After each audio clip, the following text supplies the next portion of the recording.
So now I'm off to pick up my son um, from his school. My husband went to his sponsorship gathering, and I am off. And again, I am home with all the kids. How convenient. With all the kids again. Well, I need a break. I seriously need a break. But this is actually a little bit of a break. This helps me. I have no kids in the car, so yay! No kids in the car for a moment, you know? Motherhood is hard. You know, the dad goes to work and the stay-at-home mom does the stay-at-home mom stuff. But not realizing we have a hard job too. He, you know, having a blended family, he has 2 sons and I have 2 kids of my own. It's kind of hard, you know. I have to keep everything in order at home, and the kids don't fight. Faith is the only one who decides to act like a crazy person if she doesn't get her way. Sorry, it's a little dark in here. Don't want to light driving, but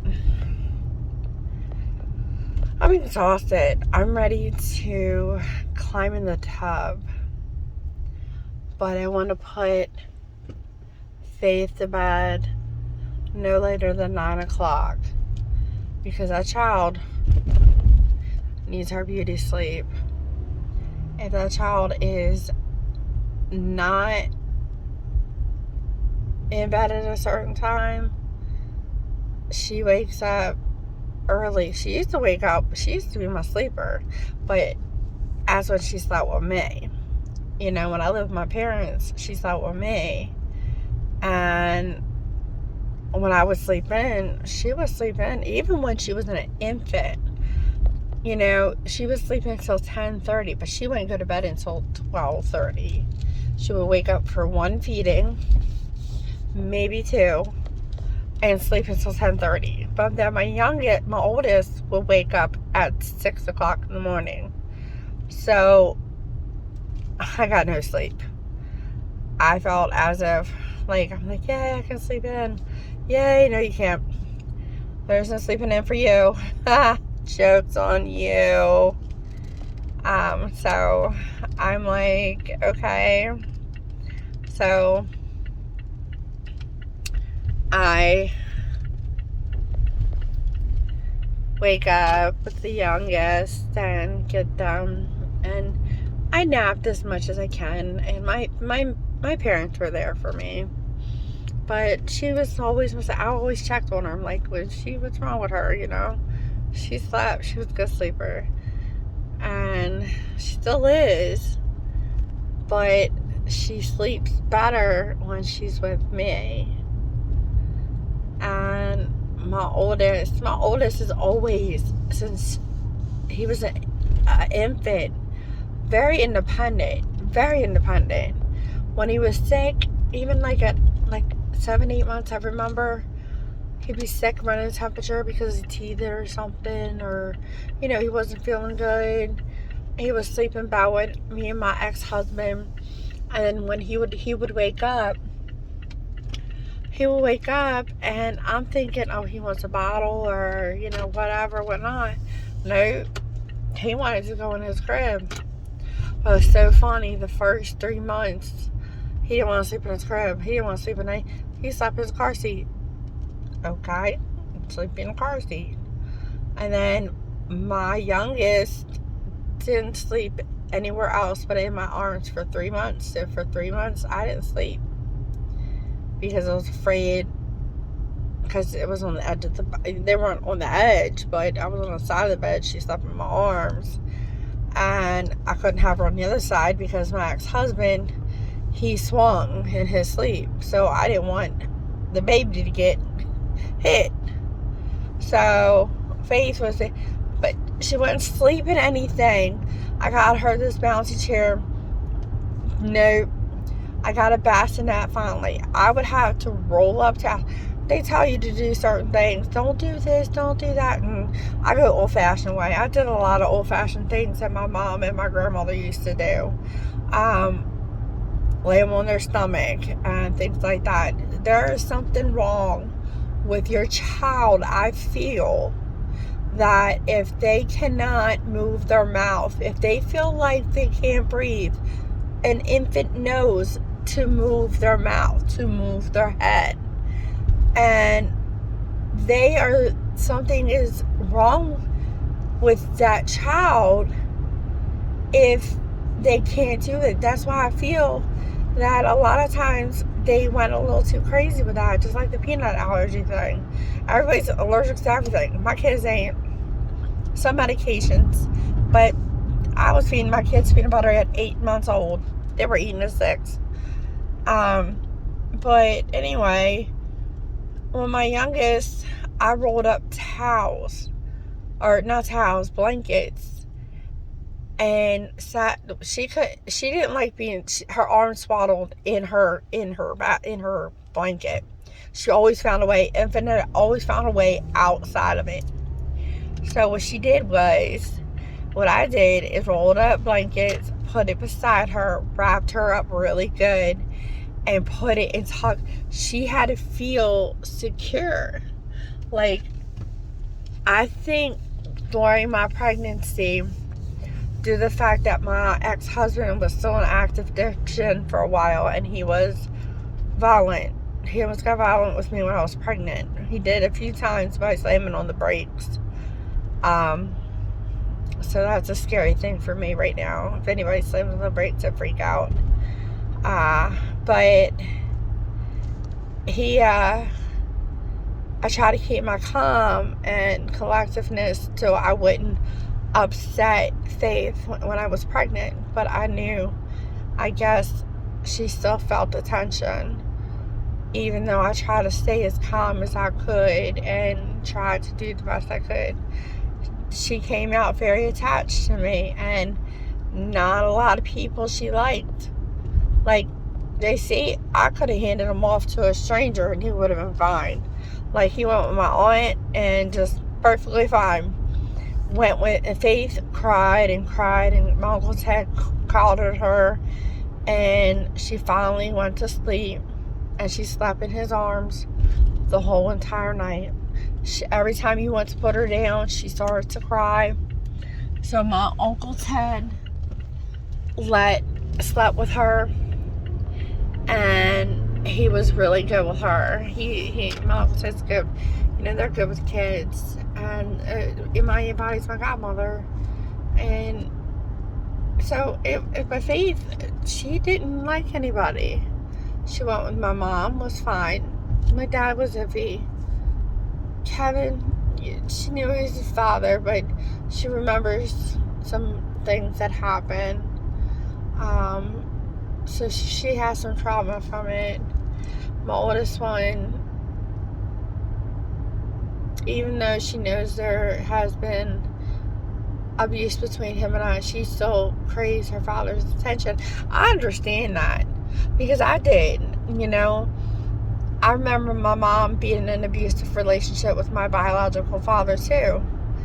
And I remember that very clearly at a very young age. She left him when I was 5. It's funny, because I left my ex-husband when JC was 5 years old too. History repeats itself. And hopefully JC won't go through that. And I went ahead and I forgot what I was talking about. I'm so tired. I am so tired.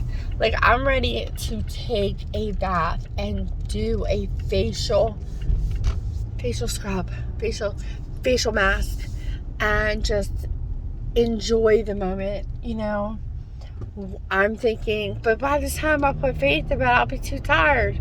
Who knows? I don't know. I think I do need a bath to, I'm trying to get over this cold, and, it hit me pretty hard. It hit me out of nowhere with this weather changing, but I think I overdid it the one day. If I overdo something, because I'm also borderline lupus, and I have fibromyalgia, and I have a lot of other physical things. Like I have my hip is deformed. It is what is it called? No, I can't think of it. But my right hip is deformed, and it has a growing spur and a cyst. Then I have in my left hip a tear and a slight deformity in there. Yay! And the bottom of my feet, I have something wrong with them, and I have bursitis, and it's just, and then I might have something wrong with my neck, so I got to get an MRI. I'm tired of getting MRIs. I'm tired. Like, I have a specialist appointment. I have to go see my rheumatologist Monday. Totally forgot about that. Didn't know. They called me today to remind me. Oops. Didn't have it on the calendar. Okay. Well, I guess I'll see you then. So gotta be there. They just keep a check on me to make sure I'm doing okay. They're the ones who caught the problem with my liver. They did a biopsy of my liver, kidneys, liver. No, I can't think. I think it was liver, and I had high protein in my urine, and they thought maybe the lupus went into my liver. For some reason, I think it's the kidneys. I'm so tired, I can't think straight. And they did a biopsy, and I waited there for 3 hours, resting up, recovering. Couldn't find out lupus didn't spread. It was actually, I can't take any anti-inflammatory, which sucks for me, because with fibromyalgia, anti-inflammatory is the best. Pain pills is not. It takes the edge off, but the anti-inflammatories is what works. And then not that long ago, I thought the weather was changing. It was rainy, and I wasn't feeling so good. And I was like, I'm just having a little fibromyalgia thing. And next thing you know,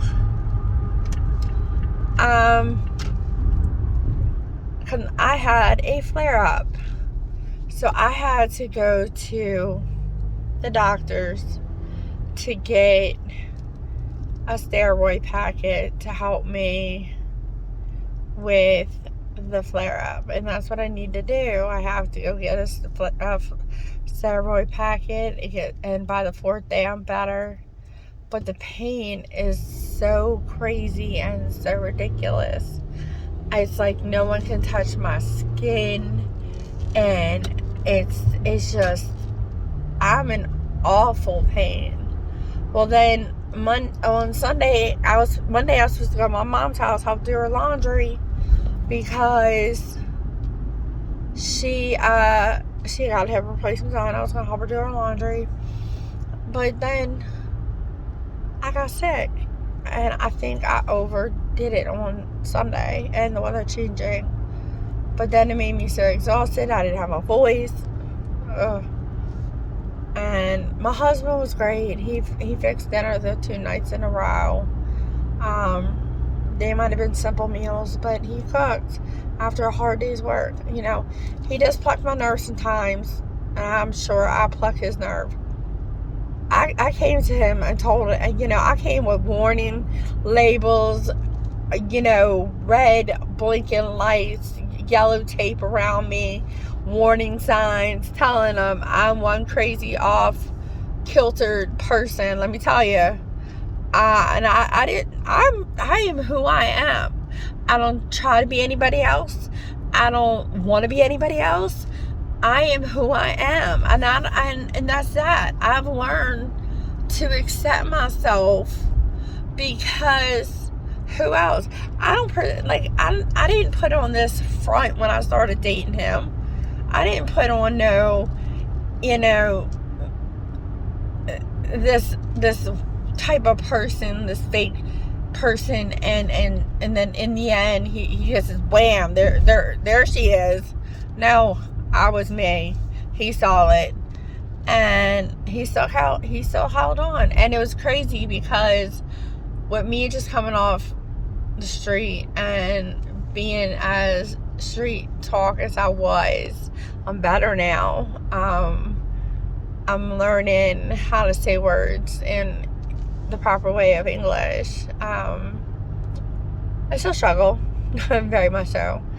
And I'm going back to get my GED. I'm very close. I went through a year, and I passed my GED English class, and I can take my GED test. But I think I need to study up on it a little bit more. I really do, because I don't know. Maybe I need to study on my own self. But anyway, I was doing really good, and all of my teachers complimented me. All my teachers, like, one of my teachers said I was like a class leader. And I'm like, what? Me? Like, back in the day, I was so used to hearing all these negative things about myself, because that's all I was used to doing, is doing bad things and negative stuff. And to hear something positive, and especially coming out of school where I had trouble in when I was younger, that was wow to me. Like, and I'm accomplishing something.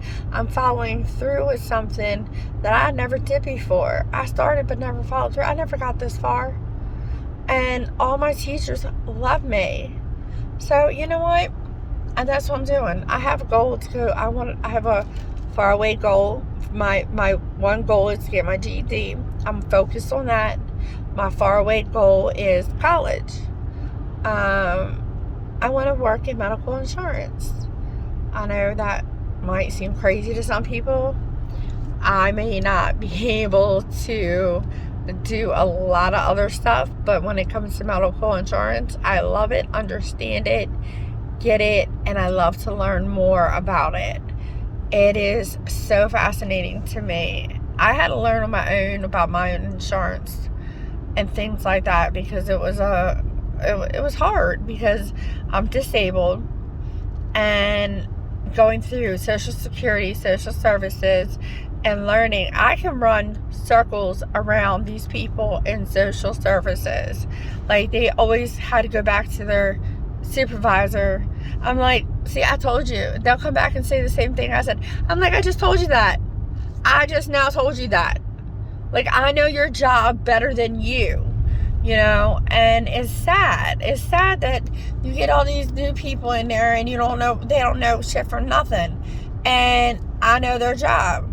Like, don't tell me what I don't know. And it's just funny. And a lot of part was like, maybe I do want to work for social services. But no. I can't deal with all that. But I just want to make a difference. There's part of me who wants to make a difference in the world. Make a change or something. Because something needs to be changed. Something in this world needs to be taken care of. Feeding the homeless, or like, I've always had this initiative, like, wanting to help people. Like, I've always been wanting, there at one point when I was younger, I wanted to work with the geriatrics, because I love the elderly. All they wanted you to do is listen to them. I love talking to them, hearing their stories, even the grumpy people. And somehow I always made friends with them. I was good with them. But my physical ailments with me trying to help lift them and things like that, I can't do. So the best thing to do is work with medical insurance. And I don't have to work full time. I know this is so boring, but story of my life. But then I got 4 kids at home. One listens, the other one half listens, and I get, I know, I will. Why do you have to repeat yourself? Well, because I repeat myself because you don't listen the first 10 times. And if I don't say it the first 10 times, you don't listen, and you still don't do it. And when I don't want you to hear I know, because that word, because you don't know shit. I don't know shit. So guess what? You don't know shit. All you have to do is say, okay, I will. And don't say it in an attitude way, because there's no need for that. There's no need for you to say it in an attitude way. Teenagers, even my youngest one, I don't even know, like, sometimes I want to pull my hair out, but sometimes I just feel I am blessed. I am grateful, and I got to remember my gratitude list. I got to write that out and be grateful for things that I didn't have before. But the struggle is real. Let me tell you, mom life, the struggle is real. Got kids doing all kinds of crazy shit, especially my youngest doing all kinds of scientific things in the kitchen and in the dining room, and everything is sticky and oh my gosh, I'm just like, what are you doing? What is this? And there's a trail of her stuff everywhere. Like, where she's at, because all you have to do is follow the damn trail. And I'm like, you're not 3. Pick up your stuff.